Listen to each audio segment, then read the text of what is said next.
what Baki intended to happen. Because when Musashi was distracted, he gets ambushed by the old freaky ass lady that put the soul in his body in the first place. And she starts to suck the soul out of Musashi. Yo, wagwan people, it's the boy Jwiz reaction today. We have CJ the Champ back on the channel. No, listen, I understand. I am late, and by late I mean 11 days late, you know. Don't come at me, you know. Man tried to take care of some stuff outside of life, okay? Listen, just understand. But without further ado though, we have Musashi destroyed the Baki universe again. So you tell me this nigga is back? Let's get straight into it.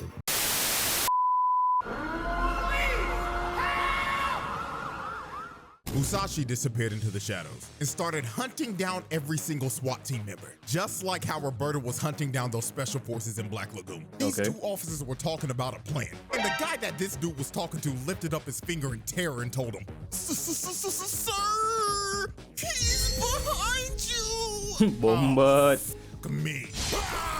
Damn.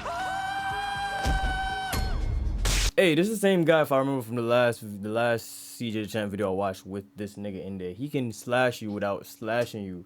Almost like a little like pre-slash shit. I forgot what it was. But re-explain that for me in the comments down below. Thank you, please. The Forbidden Files. All right, ladies and gentlemen. I know it's been a minute since we've done this, but welcome back to the Forbidden Files, the series where we go over the cases of some of the biggest threats to society in fiction. And today we will be taking the second look at the greatest swordsman in real life history who technically got isekai'd into the Baki universe for shits and giggles. Miyamoto Musashi. Now I'm gonna let y'all know this before we even get started. This is one of the nastiest part 2s I've ever done. All I'ma say is that we went from having random street fights to becoming a national security threat to the entire country of You're Japan. lying. 5-star wanted level and everything. Bro had to go. So without further ado, You're lying. Case 1. Domesticating a caveman and assaulting Albert Einstein. So Wait, what? Albert Einstein told the authorities to go in the sewers and That find nigga the was alive? legendary fighter of the Ooga Booga style. And that legendary fighter is, of course, Pickle. So the authorities went into the sewers and dumped gallons of chloroform so they could knock Pickle out and transport him to Albert Einstein. So when they delivered Pickle to Einstein and he started to inspect his body, Tokugawa pulled up with Musashi behind him. And Musashi did not waste a single second when he saw Pickle. He walked up to him immediately, lifted his hand up, and slapped the shit out of him. Damn, nigga. And he didn't even stop with one. He winded his hand up one more time. 5 fingers Bro, out that's in like hitting the full engine, man, open bro. That's palm. wild, dog. The Damn, nigga. Pickle's mouth. So Musashi tells everyone that he was just trying to wake him up. And he was impressed that Pickle took 2 slaps to the face and didn't even flinch. So to really make Pickle wake up, Musashi tried to slit Pickle's throat. And this finally got him to wake up. So when the legend of Ooga Booga awoke from his slumber, he looked dead at Musashi. And his first instinct was to eat this nigga. So Nah, he you watched wildin', it bro. with the Ooga Booga bite. But Musashi shoves his hand in his mouth, then proceeds to cut Pickle like 50-something times. But since Pickle is literally built different, none of Musashi's strikes actually cut him. They only bruised him. So after their first confrontation, Whoa, they damn. decided to change stages and go to a testing room that could withstand the fight that they were about to have. Now, Albert Einstein was not about to let this happen because he thought that these two were such great scientific achievements that having them fight would be a detriment to science. So this nigga That makes sense. pulls out a Glock and straight up says, "Oh, all right, now everybody calm down. Now you know damn well I can't have nobody touching my nigga Pickle like that. So tell Musashi to back up, or I'll switch his ass down and Swiss cheese your ass to Tokugawa." So while Albert Einstein was holding up the room at gunpoint, his wrist ends up getting dislocated. Nah. He gets mind shredded by Nah. Musashi. Einstein literally felt himself die. Yo. And then when Musashi had the gun, he was like, my. So is this the weapon you use in the modern day to switch down your enemies? Then this crazy bastard proceeds to shoot 2 bullets right in between Tokugawa and some random scientist. Yo, Like this if nigga's man wildin', was bro. off by just a little bit, these 2 would be dead. Now after Musashi traumatized Albert Einstein, Oh, he ain't and kill him? had him sitting in the corner Oh, looking like he got shoot, put bro. in timeout. Pickle and Musashi started round 2 of their Word. fight. So Pickle lunges in with the Ooga Booga kick. Ooh, But okay. Musashi hits him in his calf once and had Pickle screaming in pain. He So keeps then spamming he that went in move, for bro. a Like, blazing Uga uppercut, but Musashi cuts him across his chest, damn, making him feel excruciating pain again. So Pickle decided to revert back to factory settings, and he gets in his stance where he's on all fours. So he lunges at Musashi and slams him into the wall. And that nigga smiling, bro. That's wild, bro. Musashi, knowing that Pickle had way more brute strength than him, decided to use that big brain and show off that battle IQ. So he plants his feet on the wall and launches his head into Pickle's face. And he ended up pinning down the legendary fighter of the Ooga Booga style. But you see, Musashi wasn't satisfied with his victory because he craved more violence. Nah, so you he bugging. proposed that they have a rematch. And in this rematch, he would be able to use his actual swords. And he wanted Pickle to be completely starved of food. He wanted to fight him in his most feral state possible. So this was basically going to be this nigga want to be craving the hunter so bad. Like, what the heck? One of these dudes were not walking away from Well, this. he definitely so more now savage. we fast forward to the final round. And One thing is for sure though, this nigga is definitely more savage than Craven the Hunter, who literally trains his prey before he fights him so he can feel like he's the most masculine nigga of them all. You know what I'm saying? This nigga's crazy though. The moment Musashi walked into the ring, Pickle lunged at him with the Ooga Bite. But Musashi had quick draw, quick forward sword. So he swings his sword into Pickle's face. God. Pickle's body was so strong, his muscles stopped the sword from cutting through him. Then he swung a Damn, bro. and sent Musashi across the ring. Look. I've never seen nobody had that nigga like that before. So respect to this nigga Pickle. I ain't gonna kill. I've never seen nobody put that nigga on his back like that. That nigga got his that nigga look like he got his ankle broke. Nigga look like your shorty when you keep tickling her and holding her hands together. The way he hit the wall. Bro got his arms crossed looking like he just had a seizure mid-hit, and his busted ass sandals got flung off too.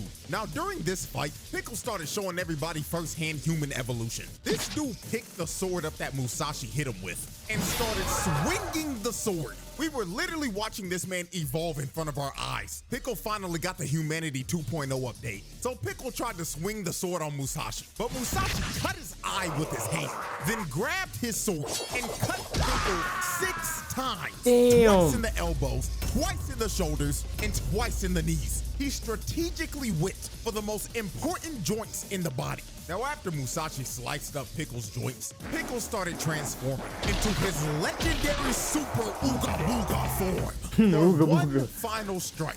So Pickle lunged at Musashi just for him to slice both his wrists and his ankle, taking out the rest of his important joints. And after that decisive strike, this fight was over. And Pickle did the unthinkable. This man saw Musashi as a giant prehistoric hornet, and he was a predator that he could not beat. So he started trembling in fear and hopped on all fours and left. Pickle ran away. He did not want any more smoke from Musashi at all. The man who dominated everybody in the arc before this, and a slayer of one of Truck Coon's avatars, ran away like a bitch. Musashi domesticated this nigga. So after Musashi traumatized Pickle and turned him into a house dog, the next person that stepped up to Musashi was Mr. I'm gonna Nigga humble the beast. What the hell? Bro, I've never seen a nigga run away from a fight ever in Baki. Well, either I'm tripping, but me personally, I've never seen a nigga run away from a fight in Baki. So for that Ooga Booga, Hooga, whatever you want to call him, for that nigga to run away, me personally, that was a wise and smart move. It's better to be a coward than be dead. You feel me? Respectfully. But I've never seen no nigga walk away like that before. I ain't gonna cap. So, yeah. Protect everyone, Motobe. Now, I ain't gonna lie, Motobe fought Musashi like he had something to prove. And I low-key wish I seen the signs before the fight. Because tell me why this man hit the Triple H water spit before the fight with a bottle of Hennessy. This is a nigga that has nothing to lose. I should've known he was gonna whoop his ass just off of this. Now, he came into this fight like Batman. Bro's prep time for this was insane. He had a whole game plan to take this man out. So before they start, Motobe offers Musashi a cigarette, and he wants to sit down and have a lung cancer session with him. But Musashi, being up to date with modern commercials, has seen all the no smoking ads, and he refuses because this man already died from lung cancer once. This is actually how he died IRL. Also, he figured out that Motobe poisoned the cigarettes the whole time. So Musashi flicks the cancer stick back at Motobe, but Motobe clocks Musashi with the bottle of scoring his face, then shoves all that nasty ass tobacco down his mouth.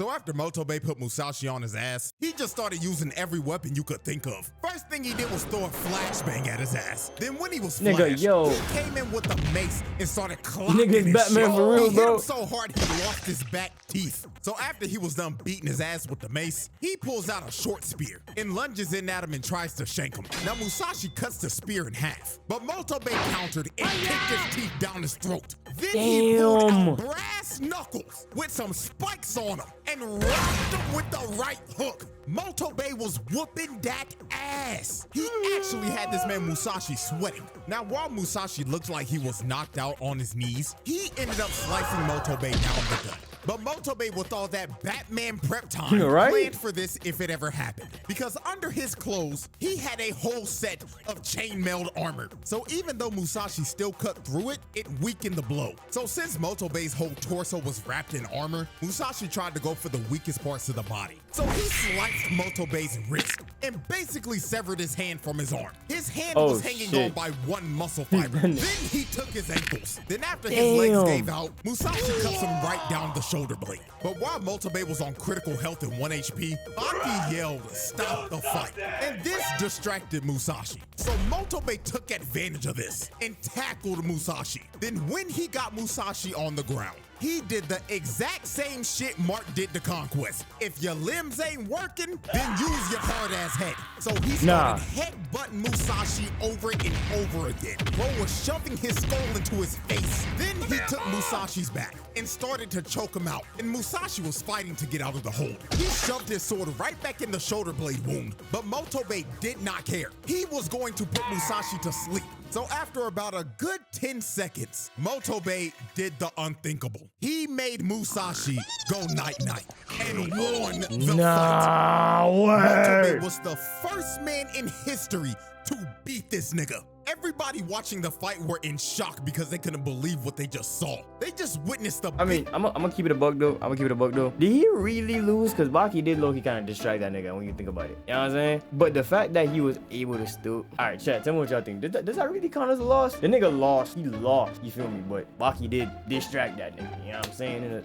But at the same time, as a fighter, you should be locked in. You know what I'm saying?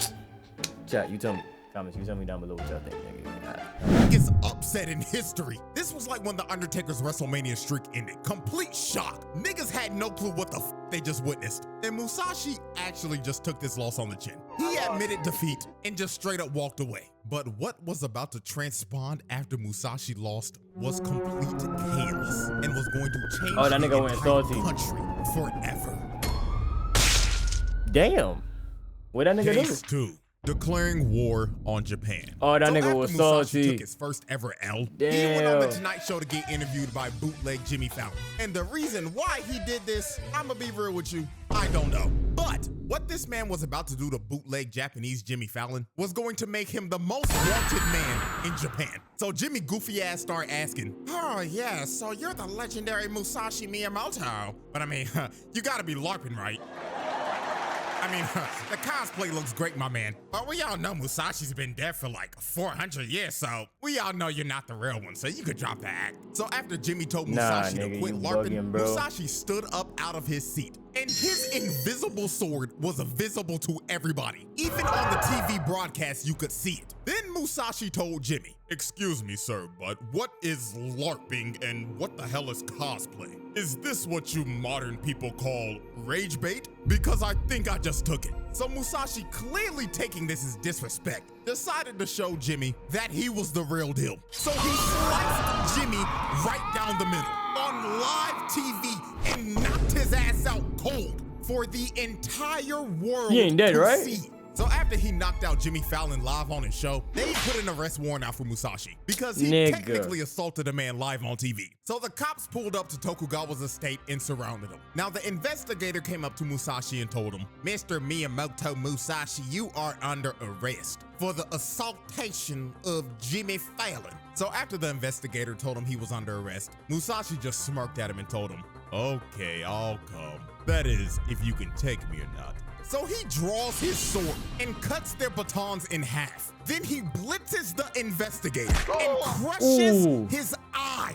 Then all the other cops tried to surround him, but they all got taken out with one hit. They didn't stand a chance at taking this man in. So after Musashi dropped 6 cops and crushed a investigator's eye, they officially put a 5-star warning level on this man's head. They had the SWAT team and the JSDF on his ass. He was the most wanted man in Japan. And since he was wanted and thought he was at war, this is when Musashi became completely unhinged, because now he was done with knocking people out. Now if you approached him, he was gonna kill you. And the first example of this is when the investigator pulled back up to him. Now, I don't know if bro had a big ass set of balls or if he was just stupid. He ain't got him no more though. When Musashi punched him earlier, because he really had the audacity to approach this man alone. So he whips out his gun and tells him, "All right, Mr. Musashi, you are surrounded and there's no way out of this one. We got 100 officers in riot gear ready to beat your ass. So it would be best for you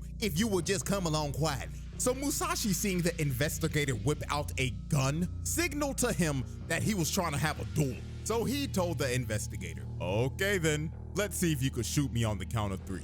1, 2, just pull the trigger, nigga. 3.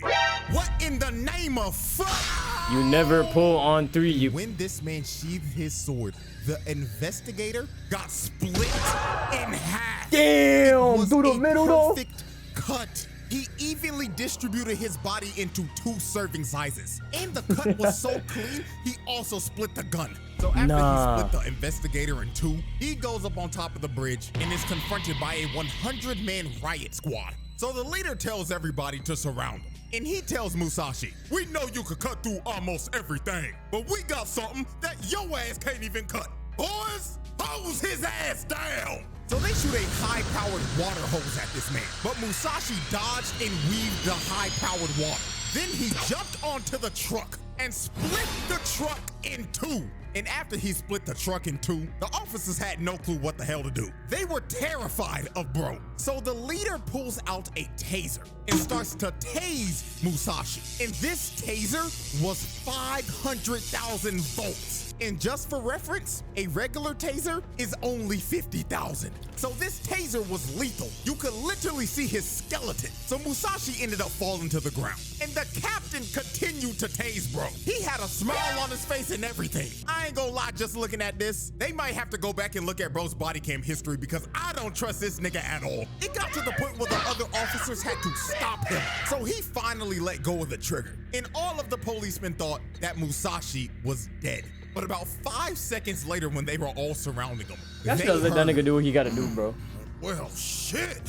Y'all motherfuckers just tried to fry me like some chicken. And every officer pissed their pants simultaneously. Nah, for real? They could not believe this man was alive. So Musashi sprung up and threw the taser off of him. Then while the captain was still pissed. I'm not gonna lie, I'm gonna be honest, bro. And this is why low-key, like, history and having, like, reputation is kind of like a really big thing. I ain't gonna cap.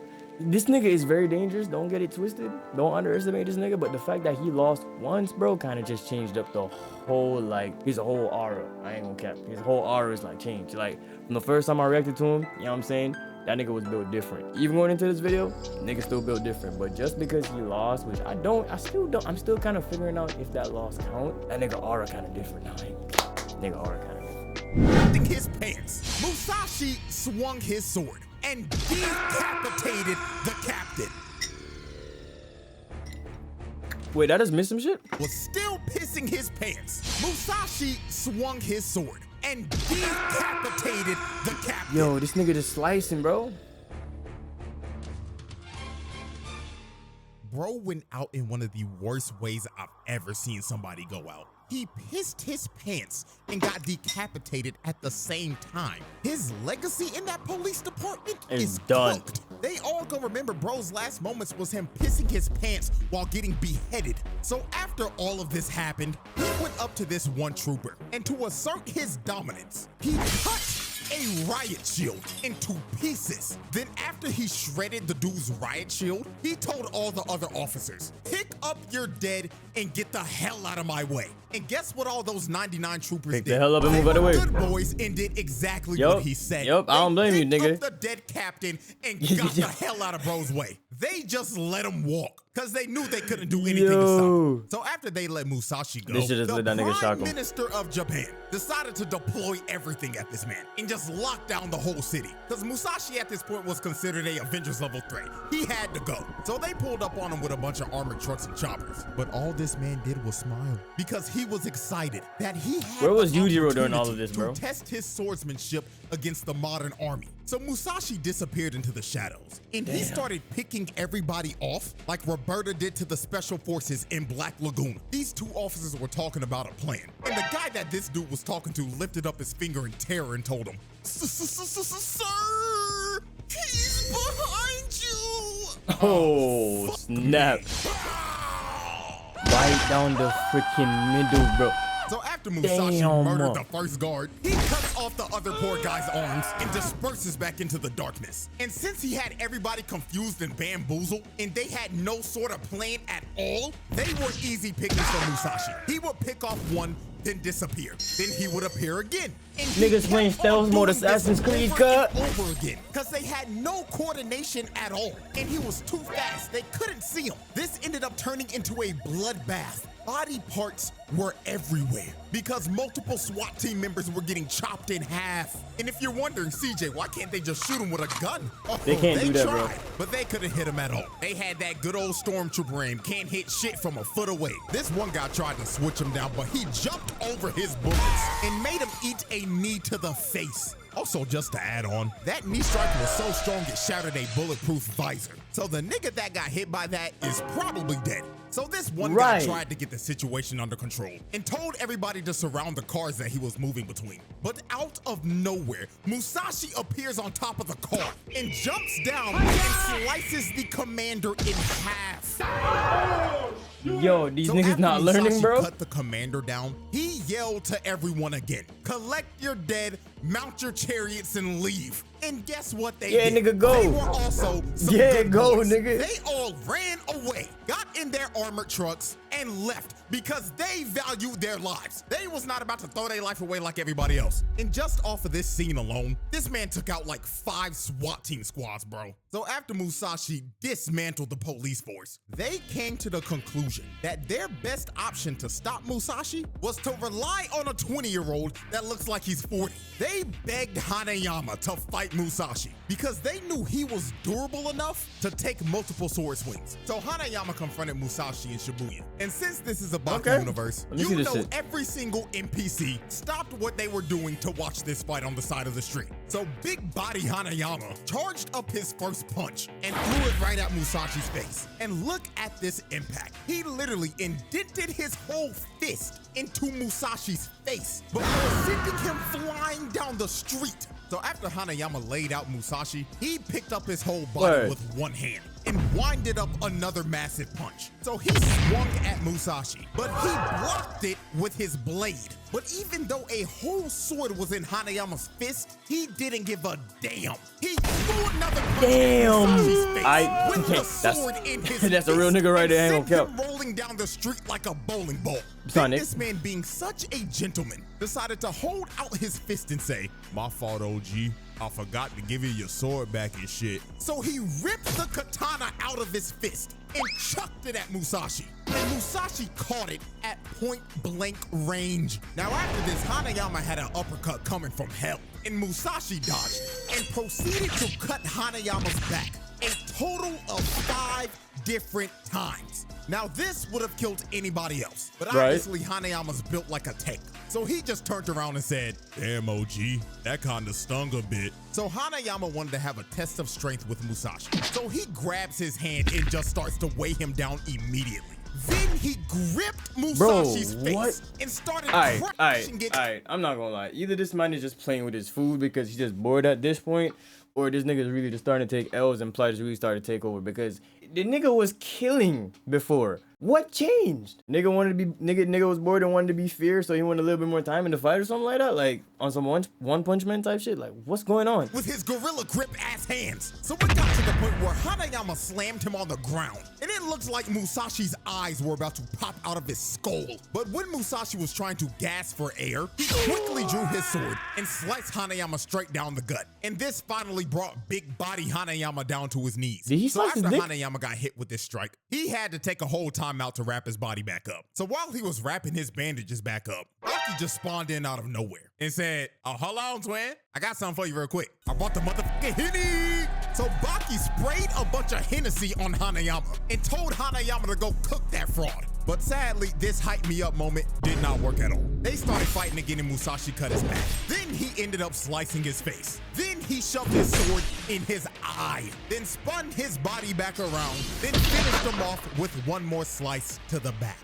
This nigga Baki gon' piss me off, bro. This nigga Baki gon' piss me off, dog. Let niggas finish their fights, bro. I swear, Baki must have came back like, yo, I gotta undo the shit I just did, so I'm gonna distract the other nigga instead. Bro. So after he took all of these strikes, Hanayama sat down and he basically gave up because he knew he was cooked. There was no beating this man. So after Hanayama sat down, Musashi came up behind him and tried to take his head. He wanted to really finish the fight for good. But Baki stopped him right before he was about to do it and said, "Hey, OG, you draw that sword on my twin and I'ma have to kill your ass, OG, you heard?" So Baki challenges Musashi to one final fight. And he was actually going to take this fight seriously and not get embarrassed like he did last time. So they have their final fight in the underground arena. And obviously, because this is the Baki universe, there was an entire live crowd of people that paid to watch this shit. Hell, even Biscuit flew from America to watch this fight. Now, obviously, he came alone because he can't take his wife with him. And if he even tried to bring her big ass on that flight is crashing down and it will be joining the likes of Malaysia Airlines. So Baki and Musashi score off for their final fight to the death. Now, the first thing Baki does is throw a kick at him, and the kick whiffed like crazy. All it did was catch one of his eyebrow hairs on his toe. So Baki tried to play it off like, "Damn, OG, if that land on your chin, you going night-night, twin." But then Musashi just smiled at him and told him, "Impressive, little nigga. But tell me, how do your ankles feel right now?" And the moment he said that, Baki fell on his ass, and he realizes Musashi broke his ankles. And while he was on the ground processing what just happened, Musashi shoves the bottom of his sandal in his face. Even though this was a fight to the death, this was a cheap shot of hell. Musashi is a dirty ass fighter, I cannot lie. So since Musashi was gonna fight like that, Baki was like, "Fine, I'll fight like a dirty son bitch too." So Musashi leaps towards Baki, but Baki, unlocking the speed force, disappeared for like a good second. And then when he reappeared, he punched him 3 times and punched him in the balls. Damn! And that dick punch that he threw damn near knocked bro out. This is probably the hardest bro has ever been hit in his life. Bro just getting smacked around this episode, dog. What's going on? Grabbing his balls, thinking he lost him like Okaru. So after Musashi recovered from getting his testes eviscerated, he was like, "All right, little bro, I gotta get you back somehow." So Baki went in for a swing, but Musashi cut him across the torso. Then he grabbed his arm and told him, "Let's see how you like your balls getting crushed." And knees Baki in the dick. I ain't gonna lie to y'all, when I first watched this, I low-key felt the pain of this shit through the screen. Like, look at this man Baki, bro. Bro is in pure pain. I ain't gonna lie, Baki fans, y'all might not have to worry about a Baki next generations. This nigga not having no kids. The Hama bloodline ends here. While Baki was walking around holding his shattered jewels, Musashi walked up behind him and sliced him down his back, which made Baki feel his entire upper body getting cut off. Then he shoulder tackled him and sent Baki flying out the ring. So after Musashi hit Baki with a ring out, Baki recovered and tossed Musashi's sword to him. And Baki picked up the other one. So when he had Musashi's other sword, Baki started talking shit, saying he was gonna copy his techniques and slaughter Musashi. And he was doing this so he could get Musashi to act arrogant and make a mistake. So he threw Musashi's second sword at him. And Musashi, being an arrogant bastard and wanting to farm more aura points, catches the sword with his bare hand. And this was the opening that Baki was looking for, because both of his hands were occupied. So he kicks Musashi in the face. And he kicked him so hard, his soul left his body for a good second. After Musashi's soul returned to his body, Baki went in for his last strike. Now Musashi caught the blade again with his bare hands. But that is exactly what Baki intended to happen. Because when Musashi was distracted, he gets ambushed by the old freaky ass lady that put the soul in his body in the first place. And she starts to suck the so Musashi, nigga, this shit now. No way. I ain't gonna lie, I can't No even way. comment this part, bro. Wait, no, whoa. Hold on, wait, whoa. Hold on, pause, whoa. Pause. Nah, this went from, whoa. This went from 0 to 100 real quick, bro. This went from 0 to 100 real quick. This went from 0. Nah, tell me I'm wildin', bro. Tell me, bro. There's no way I'm actually seeing this, dog. Bro, I'm so sorry I saw this so late. What the hell? Where did Shorty come from, bro? Where did Shorty come from? Nigga getting his ass beaten and gets the worst smooch he has ever gotten in his life. Listen, when they talk about soul sucking for real, Shorty sucked the soul out of nigga for real. You know what Roddy Ricch says? She sucked the nigga so. Yeah, for real, dog. Like, for real, bro. Getting nauseous just looking at this shit on my screen. So after the freaky ass old lady sucked the soul out of his body, she started doing her voodoo shit like and she releases Musashi's soul, finally putting it into the terror that she brought into this world with her freaky voodoo shit. And they put Musashi's body in cryostasis. Now you're probably wondering, why are they not burning this nigga? Why are they not burying him? Because these dumbass scientists in Tokugawa's bald ass decided to preserve his body for the name of science. Now cool, this is a great science experiment. But what's gonna happen if a freaky witchcraft voodoo nigga breaks in and decides to put Musashi's soul back in that body? Exactly, then everybody's bro. Gonna be he gonna come back like Thanos and say, you should have gone for the head. Because these niggas decided to keep his body. I am 99% sure that Tokugawa and these scientists will make great friends with Cecil. Because the one thing they got in common is not finishing the job. And with that, ladies and gentlemen, that is the end of the Musashi files. Unless they bring this man back with more voodoo magic. And if they do, then God help everybody in that universe. That whole police department need to pray, Albert Einstein need to pray, and Jimmy Fallon ass, because if he interview him again with all that rage bait, that might be the last interview he ever does. Their best bet is probably offering up the entire economy up to Yujiro and telling them, here nigga, damn, here's everybody's tax dollars, now please save us. Because he the only chance they got. But with that being said, this case is closed. And I will see y'all again soon for some more Forbidden Files. Bro, why? Nigga, how? Bro, listen, I'm not gonna lie. This is probably one of the most craziest CJ Champ videos I've ever seen. First, dude started getting his aura destroyed because he started getting beat by everybody who he could have actually whooped ass with. Bro got done dirty by a dude in a freaking jockstrap or whatever you want to call it. Then man gets his soul sucked by an old lady and gets put in a body bag, mind you. And then the dumbasses decide to freaking try to save his shit. Bruh, you know what? That's it from me. Yo, chat, tell me what y'all think in the comments down below. Does this make sense? Does this change his aura? Was this their way of just using plot to try to put him back down? Could they have put him down probably another way, a more peaceful way, a way that made more sense for Musashi, that would have kept his aura? You know what I'm saying? Like, instead of letting him go out getting beat by Baki, which I'm not saying Baki's weak, but come on, y'all get what I'm trying to say. Y'all see more videos like this, do like, comment, subscribe. I'm out.